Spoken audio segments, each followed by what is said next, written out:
projects and products within Red Hat. So I have a community-facing role and a product role where we develop new features for the upcoming products like OpenShift and so on. So I'm going to speak about full stack, but full stack can have different definitions depending on where you're from. For me, full stack includes applications, infrastructure, operating systems, including the libraries, and potentially drivers that run in the kernel, and possibly even further down into firmware or even hardware.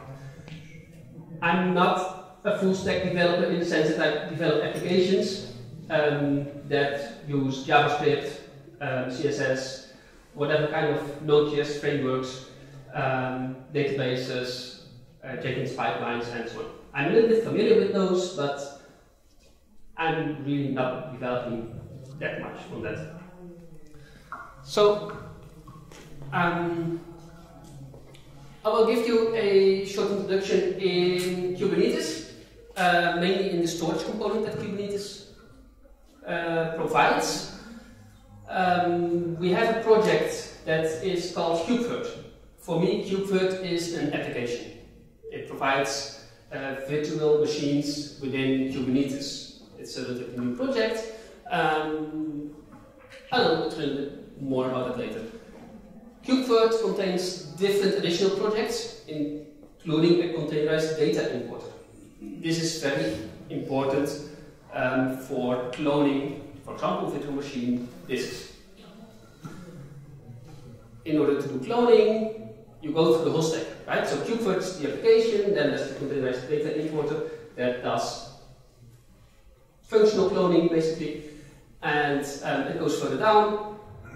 There are system calls that actually do the cloning on the file system level, and within software-defined storage, the file system is not really a file system, it's a virtual file system, so there's actually some storage backend below the file system that does the actual cloning. So in this case, we have the system call that passes on to the next series of system calls, basically. Okay, but we'll start with KubeVirt. KubeVirt is the base of what we want to do, or KubeVirt has a demand for doing container storage cloning. Basically, KubeVirt stores a disk image somewhere in Kubernetes, in the PVCs, so the persistent volume claims, and these PVCs are normally a file system that is mounted somewhere where the container runs. So it has a directory in the pod, stores the disk image there, and KubeVirt as an application starts QEMU, KVM, and actually some bit of libvirt. This runs the virtual machine within the pod. It's all very nice, but you want to migrate your virtual machines, or you want to maybe clone your virtual machines. That means that you have to either migrate your storage, which is difficult if it's just on a local disk. So we want to have a network storage, capable storage solution. For example, in my case, Gluster. And that makes it possible to migrate your virtual machine over the network, and the storage is also accessible over the network. So that's fine. That's relatively straightforward. Now, cloning a virtual machine that has hundreds of gigabytes of storage is rather tricky. So, if you want to click on the clone button in OpenShift with KubeVirt, for example, then you want to see the clone happening really fast. And just copying the hundreds of gigabytes or maybe even terabytes of data from a network storage device to a new volume, new PVC basically, will be very slow. So even though your storage packet might be fast, copying hundreds of gigabytes or terabytes is always slow, and it's always slower than the user really wants to see. So what we're going to do is we're going to clone this in a more efficient way. And during this talk, I'll explain you what we need to do to make cloning of virtual machine disk images more efficient and going faster. So I'll go through the steps what we did before and what's currently working in the current releases that are available to everyone and what's coming in next releases where we're still working on. So, in order to understand everything, you need to be a bit familiar with Kubernetes. I hope most of you heard about Kubernetes and especially the storage topic. We have the basic principle of storage in Kubernetes is the persistent volume claim. This is a description, a YAML description, that says how large a storage needs to be for a particular pod, and in this case, the disk image of the pod or of the virtual machine will be stored in the pod itself. And the description, the YAML description of the PVC is passed along to Kubernetes. Kubernetes handles it. It sees which kind of storage class it needs to use. A storage class describes a storage backend. You can have a default storage class, so you don't really have to specify it in the PVC. But if you have different storage backends, you might want to select your SSD storage or slower storage or maybe local storage or something. So storage classes describe storage backends. A PVC can select a particular storage backend to use. Now, Kubernetes receives this PVC object and needs to go and dynamically allocate, create a volume. In this case, in my case, a Gluster volume. If you would use Ceph, it would be a Ceph RBD or a Ceph FS subvolume, I think it's called. If you use NFS, that probably is a provisioner that creates a subdirectory somewhere on an NFS server and says, this PVC uses this particular subdirectory. Now, these storage provisioners, most of these storage provisioners are part of Kubernetes itself. So, you provide the YAML file, Kubernetes or kubectl passes along the YAML file to Kubernetes internal structures. The storage class gets associated with this particular PVC request. According to the storage class, it gets passed along to a particular provisioner. Many of these provisioners are internal. There is an option to use external storage provisioners, so they're not built into Kubernetes itself, but there are additional pods running somewhere in the environment and handling these PVC requests. And the upcoming interface is the CSI, so the container storage interface. This is a mechanism that provides an API for not only Kubernetes, but also for Mesos and other cloud orchestrator frameworks. So CSI is the future that is coming, and many of us within Red Hat are working on the CSI interface itself, either in Kubernetes, on the specification, so working together with the other orchestrator frameworks, and we're also implementing CSI drivers. So they're not called provisioners in this case, but they're called drivers. They actually do the same thing. They basically receive the PVC request. The PVC request gets associated with the storage class, and the storage class says, oh, you have to do, or you have to use this particular CSI driver to actually create the storage. Right, so that's a very quick introduction in how storage in Kubernetes works. And this is the storage class that you can use for Gluster, for example. You can pass parameters like which endpoint you use, which username, password. If you use Kubernetes secrets, you can put these details also in the secret. And so many of these options are very Gluster specific. And if you want to have different storage classes for Gluster, you could do that. You could do a storage class that does replication, and you can have storage classes as well. This is just generated workload for processing, but we don't really care. We don't need replication. If something goes wrong, the data is destroyed, but that's fine. We don't care about the data, we just reproduce it again. So in that case, you would say volume type, instead of replicate 3, you would say no replication.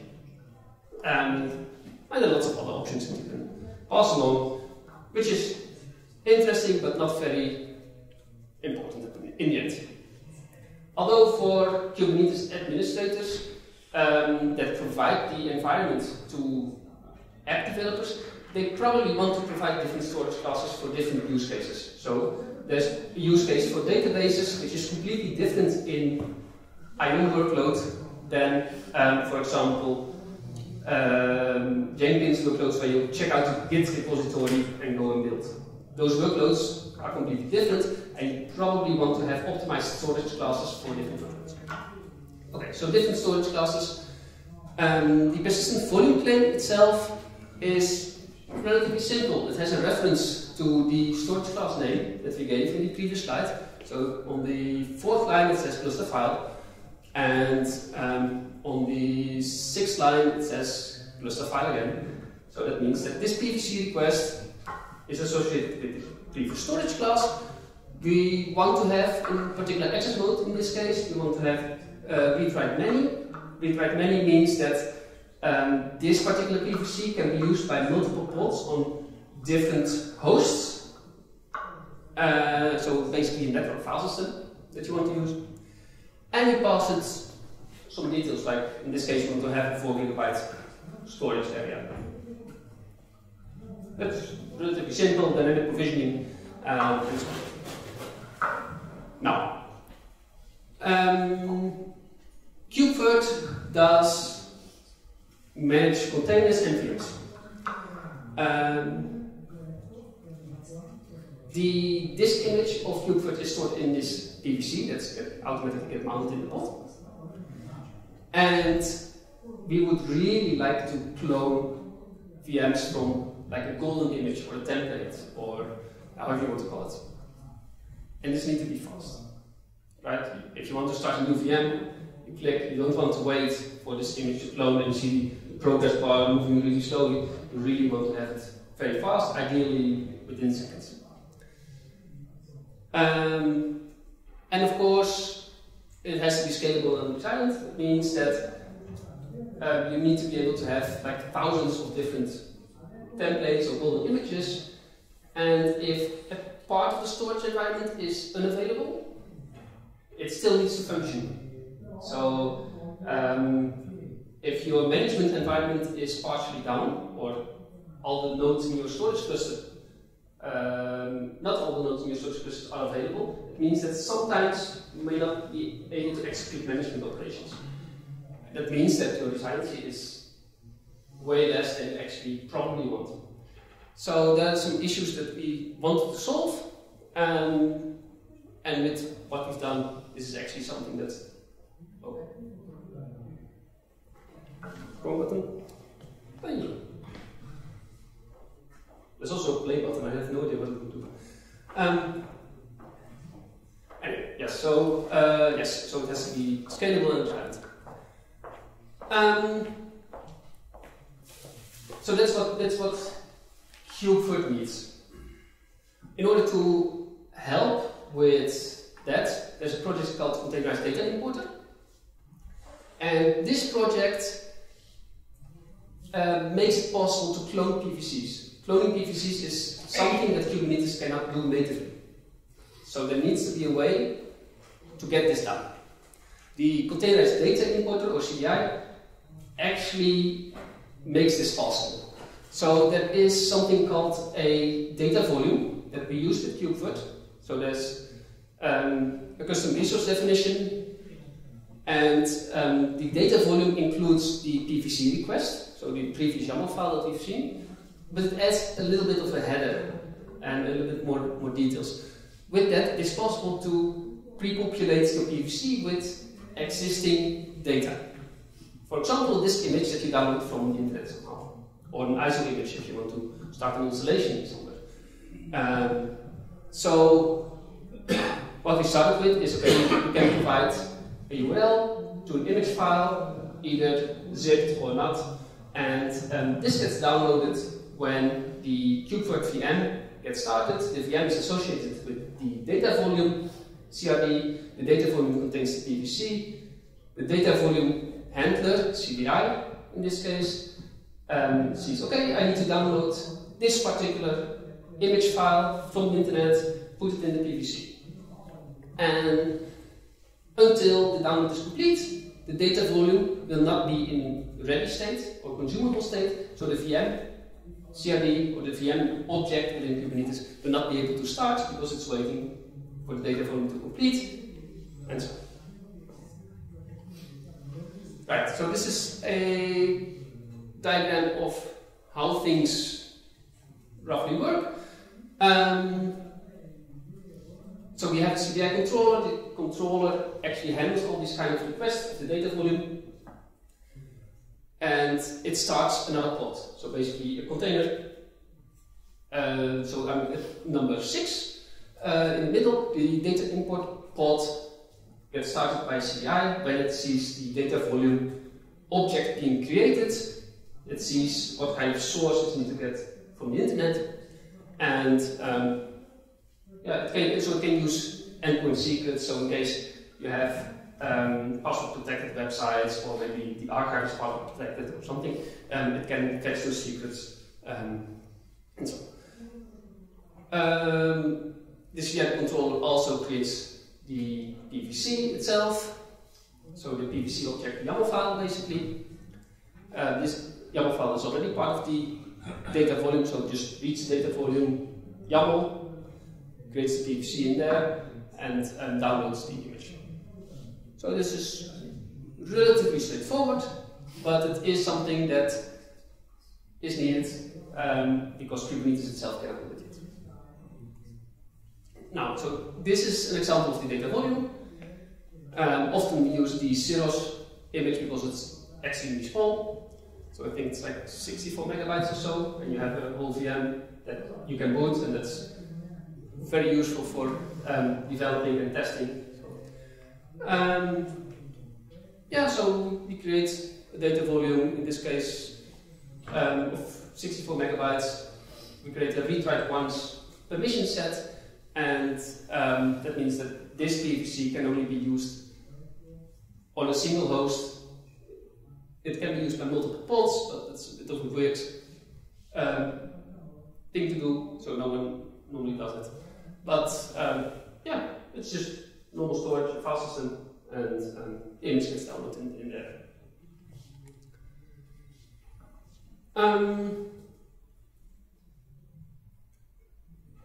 With Kubernetes, we have the option to add annotations to all of the objects that you create. So this can be used by things like the CDI project to read from the PVC and actually also download, for example, the image file. But in that case, it can't correlate because the PVC object would be ready.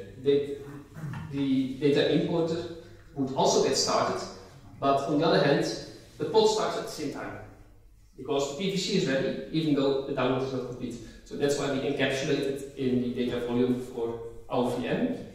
But you could already do similar things. So what we do is we extend the PVC, the persistent volume claim, and we add a data source. So currently there is a way in Kubernetes to do snapshots. Snapshots add another field in the PVC description that says data source, and you can say snapshot, and you can point it to another existing snapshots. It's currently in beta, so you have to, or maybe alpha, but you have to enable the feature gates to actually get all these functionalities in Kubernetes. And it is coming, and some of the guys that I work with actually do the work in the Kubernetes and CSI pieces to get this done. At the moment, the easy way is to add an annotation. So we set an annotation, we say, okay, we want to have a clone of a particular other PVC.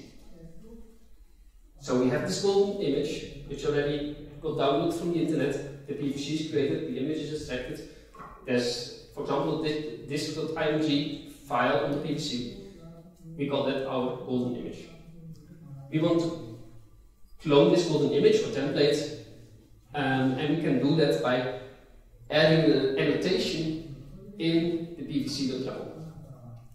This annotation is expected by several provisioners already within the external storage project of Kubernetes. I think including like Ceph and Gluster at least, and maybe like OpenEBS, I'm not sure. But that makes it possible to clone a PVC with all its contents. But that means that the annotation needs to be handled by the provisioner. So at the beginning I mentioned different provisioners. If the provisioner does not know about the annotation, it will not check the PVC request for this annotation. And in that case, it would still create the PVC. But it would not clone the original PVC that we actually wanted to clone, or the golden image or the template. So you get an empty PVC. That's really not what we want. So the clone process with the annotations describes that if you support annotations for cloning, you also have to say, you have to create an object that returns or sets another annotation, clone succeeded, basically. Or it's actually, I'm not sure if it's ordered. Yes, so we have clone request and we have clone off. So the clone request says, okay, which namespace and PVC to clone. The clone off says, okay, I actually cloned from this namespace and PVC. If the provisioner doesn't handle the clone request annotation, it will also not set the clone off annotation in the resulting object.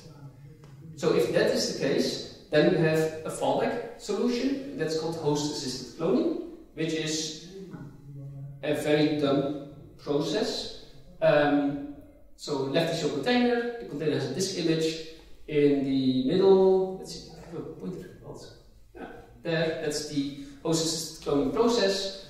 And what it basically does is it mounts both PVCs, the old one and the new one. The new one doesn't have the annotation. And says, okay, I'm just going to copy the data from 1 to another. So it's not a clone, well, it's a clone, but it's a full copy kind of clone. So it's not very efficient in many ways. So this costs a lot of network bandwidth, copying is slow, and it also requires more space on the disk drive. So if you have efficient cloning on disks, you basically have no pointer and you don't really allocate much more storage. Now, let's see. Yes. So, how to clone with CDI? It says here is the source. The source is in PVC. The name of the PVC and the namespace of the PVC. So the idea is that you can have all your templates and Google images somewhere in a shared namespace. But yeah, your new image, the thing that you cloned, is actually in your own project or own namespace.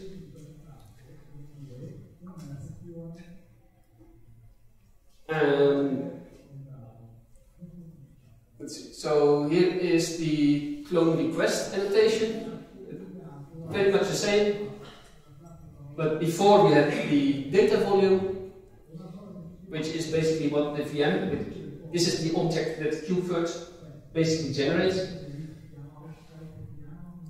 This is the actual PVC that the Containerized-Data-Importer generates. So this contains the clone request, and yeah, that's mostly it. So I think that's relatively straightforward. Note that everything that is done is pretty much done automatically within the KubeVirt project. But if you want to use this for your own Kubernetes deployments, then some of the provisions support this clone request already, and you can actually clone PVCs. So you can just do it manually as well.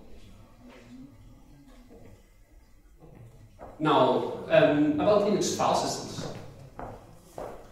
So, I mentioned cloning of volumes. A volume is in most cases a complete file system, which is not very efficient to clone. But fortunately with KubeVirt it's only a disk image stored on the file system, so it's only one file. To copy disk images or files efficiently on recent Linux versions, there is the copy file range system call. And for example, XFS supports copy file range. and it just says, okay, you're going to have a copy and write file, and it doesn't really copy the data, it just adds a little metadata in the file system itself. It has some pointers to the blocks that get used and so on, and that's called reflinks. So you have now two file names. They basically point to the same data blocks, unless you open one file and start to write, then the data blocks get copied. So it's a very efficient way, and creating this reflinked file is way much quicker than copying the whole file. So especially if you're on the network file system, one system call to create a sort of sparse copy of a file compared to reading all the bytes from a particular file and writing it to another file. Copy file range is way more efficient in that case. So we added support for views, so copy file range in the existing views. So we extend views a little bit for that. Also GrUSP, so the main library that actually implements the system calls in Linux. So I mentioned XFS supports copy file range. Not all file systems support copy file range. But developers try to make it easier for application developers. And for example, the GrUSP folks, they added a fallback into GrUSP. So if you call copy file range on a file system that does not support copy file range, it will just read and write all the bytes. So it will be very slow, it will work. You don't have the advantages of copy file range, but at least your application that you wrote, for example, your storage provisioner, that will still work. So that's an advantage, but in the end, you want to have your whole stack, from the top to the bottom. So Fuse kernel modules, GrUSP, well, GrUSP is above Fuse, and so on. And then in my case, Gluster networking below that, and then the Gluster storage servers need to handle the copy file range part as well. So there are certain cases where copy file range in GrUSP does not work. For example, if you're on an older version of Linux, older version of GrUSP, then the fallback is not available. So it was added in a relatively recent version, or well, somewhere last year. This fallback that they added is basically the same as host-assisted cloning that I explained. So where there's one volume, the process in the middle, the second volume, the process reads from this and writes to the other one. And the fallback in GrUSP functions basically in the same way.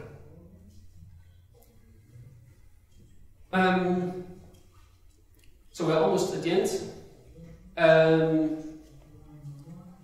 So there is a thing, there's a big limitation in cloning on file systems, and that is that you can only clone files that are actually on the same file system. So you can clone from file system, but the clone needs to be on the same file system.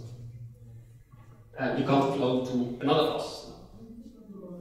Probably logical, but it is a limitation that we have in the way how we provision, for example, PVCs with dynamic provisioning in Gluster.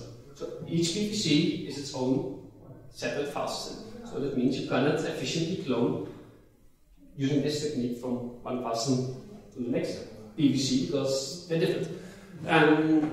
So what we need to do is we need to make it a bit more smart, or redesign our approach a little bit, and instead of providing each PVC with its own unique file system, we will create one large file system and a PVC be a subdirectory of this particular file system.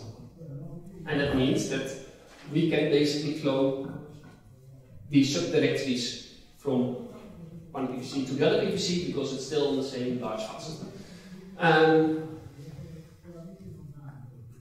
So the PV, is the persistent volume. PV is not necessarily attached to PVC. A PVC is the persistent volume claim, which is what pods use. Basically a mounted file system somewhere, and a PV is a file system that is available for consumption. So the PVs that we use are basically subdirectory PVs, and the PVCs are the way we have to mount this particular subdirectory of the storage. This required some extensions in views, at least the views kind that we have for Gluster. We added some network procedures in the Gluster protocol to actually make use of this. Yeah, so the client, which in this case is the provisioner would mount the whole large Gluster file system with all these subdirectories in it, and the provisioner would call copy file range on the subdirectory and create the cloned subdirectory. It's a recursive way of doing things, but it's way more efficient than actually reading all the data and writing all the data. At least so far. But Gluster is a network file system. That means that also the storage below, on the other end of the Gluster, so where the disks are, these file systems actually also need to support copy file range. If these disks do not support copy file range, the big VM disk image will still get read and written on the disk. And that is still slow. It's not very slow because there's no network in between anymore, so it's on the local disks on the storage servers, but it's not fully as fast as we wanted. So also there we need to have support in the server side of Gluster to actually support this well, and obviously on the file system. So yes, well, let's see. I'll go briefly into how Gluster provides storage. So Gluster is a distributed storage environment, and if you have a large Gluster volume, you would have many storage servers participating in the same Gluster file system. We distribute contents, disk images, or sharded disk images over all of these storage servers. And roughly based on the file name of these disk images, the disk images get placed on one server or on another, with copies somewhere else. Now, if we go and clone, we clone it from one directory to another, so the directory is part of the file name in this case. That means that the clone is not in the location that we actually expect it to be. So we calculate on which storage servers the files are, so the disk image would be, and if disk images are there, then it's not as efficient to find the disk image. It's only the first hit, the first time that you try to open the file image, but it's still a little bit of not so nice. So there's still something that we can improve there. Yeah, so yes, I'm a wonderful artist, and left is, you see two containers. The cloud is actually the file system, and the /A is the original golden image, /B is the cloned image, so the subdirectory basically, and instead of the image that we saw earlier, where we had the two clouds and the storage below, this is now how things are a little bit more efficient stored. And that's also the last slide. Oh, I thought I had some references. Right. Yeah, so if there are any questions, I'm happy to answer them. I can answer questions about a lot of things, including KubeVirt, partially OpenShift, Kubernetes, obviously lots of storage pieces, and that's really the end of my presentation. So if you want to access the slides, they should be there. I did not verify if I actually copied them there. I think I did. I'll check it after my talk. And thanks for your attention.